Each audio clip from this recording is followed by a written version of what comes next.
Hello and welcome everybody, I am Adam the Silly Host and this is Host Watch. Today I would like to talk to you about an animated TV series which is Blood of Zeus. This series is available on Netflix. What I know is that the second season is already ordered in after just the first, and the creators planned 5 seasons altogether. I don't know whether that is true or not, based on my feelings after watching the first season, but let's get into the details. So, be warned, spoilers ahead. This series starts as a typical story where we are given with a hero who looks like an average guy. He is Heron. He is actually a demigod, the son of Zeus, thus the movie's title, Blood of Zeus. He is a typical good guy who tries his best to do the right thing. He helps people, he's noble, he's kind, and pretty much he steps up when it's needed, so nothing exciting about that. He's also the typical outcast because random things happen and people around him usually hate him. But that's how society works when a hero shows up, I guess. So, first of all, let's talk about the good parts of the series. What I really liked about the series is that the gods, the Greek gods, they are really like humans.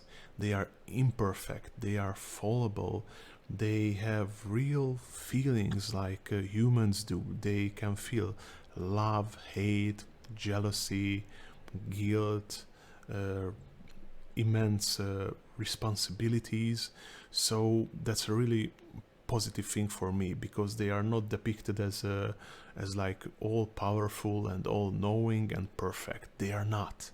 They are more like humans with superpowers rather than gods, and I really like that sort of a setup.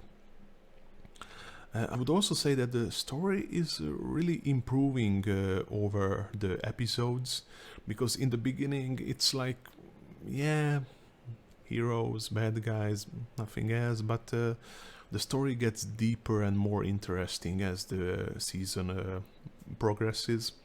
The characters become likable, relatable, which is a really good thing in my mind. Though only the main Heron's backstory is explored in depth. His companions are just like, yeah, we are kind of good guys, so let's work together to defeat the evils of this season. So, yeah, I would have liked to explore their backstories a little more, maybe the gods' backstories a little more, so the season is much more action-oriented, I think, although there is plenty of storytelling, which is a good thing. In the beginning of the season, everything feels like obvious. I mean, you obviously know that this is the good guy, those are the bad guys, and there is not much in between them. But as the season progresses, you can see that some good guys turn into grey, some bad guys are... So there are many characters that are borderline in between good and bad. Many of them, they just serve their own goals, their own purposes. So as the thing progresses throughout the season, it gets a bit less predictable, which I really like, because I don't really like when you can see something coming from afar. That's too obvious. But now let's get to the bad side of the series. And yeah, some things are just really predictable. Like I could have told it in the very first episode, in the very beginning, that there is a person who acts like a human, but he's actually a god. I mean, it was like rather obvious. In the third episode, I could already tell that the main antagonist is actually the brother of the main hero, which was actually confirmed, I think, 1 or 2 episodes later, but it was really easy to tell at that point.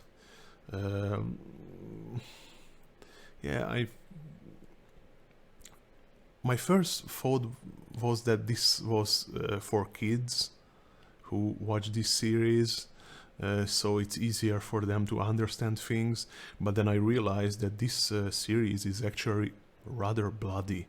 I mean, you can see blood and gore all over the place, so this is definitely 18 plus movie, so don't let kids watch this. In my mind, they should not watch this much butchery. I mean, sometimes it was even a little too much for me. I mean, I don't mind if one person killing another looks realistic, like blood and everything, but at some point it just gets a little too much, too gory for my personal taste. The series also opened up some questions to me that I didn't really understand, like there were some bad guys called the Titans that were defeated. Their bodies were partly destroyed, partly not, which was like, why weren't they completely destroyed? So there couldn't be problems later on. Their souls actually were trapped into a box. There was a name for that, like cauldron or something like that. That it was called, but now suddenly I don't remember. But anyway, so they were trapped inside that box, but they could actually talk to humans. So how is that possible? I mean, there are some like plot holes that I didn't really understand, and I am not good at the subtleties, but yeah, I mean, I think that there are some holes that should have been covered or much better executed in my mind. I also didn't like the fact that gods are like, we cannot interfere, that is basic law, and if you break the law then you have to die. But then every single one of them just goes and breaks the law, and both good and bad gods just interfere left and right. So then what's the point of the law if you don't enforce it? Or what's the point of having gods if they act like they please? Like Zeus said that gods cannot just swoop in and solve all the humans' problems. Why? I mean, if you have the power to help the good people, to help the innocent, to protect them from the evil people, to protect them from criminals and everything, then why don't you want to help them? I mean, it's like that humanity should learn itself. Yeah, it's hard to learn for humanity when bad people do whatever they want and the good people die. I mean, that's not really a progress. I mean, I guess in real life we achieve something over thousands or tens of thousands of years, but if we stick to the series, then why not? I mean, if you have the power to help somebody but you don't help, to me that's like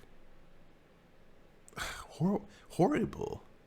I mean, if I would have the power to help somebody, but I am just like, no, I won't help them, they will just figure out for it themselves, then I am not a good person, then I am a horrible bad person.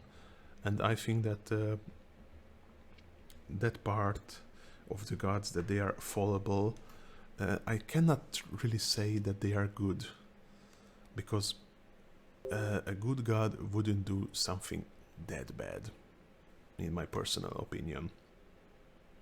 So overall, that was my idea of the first season of Blood of Zeus. I am definitely looking forward to the second season because, yeah, overall I like the first one. I am really interested in what will happen to the characters, especially because the first season felt like a whole story. So I don't really know at this point what could they come up with in the second season, because people are died, both good people and bad people, and there was not much of an indication what could happen in the second season, aside from one point when at the very final episode they have shown Hades, god of the underworld, appearing. Maybe he will do something, but I don't really know what. I mean, will be again gods squabbling amongst themselves? How will the humans get along with them? So I have so many questions and I would really love to see. Thank you everybody for listening to me. If you like this, then please like, share, subscribe. Have a wonderful day everybody. Goodbye.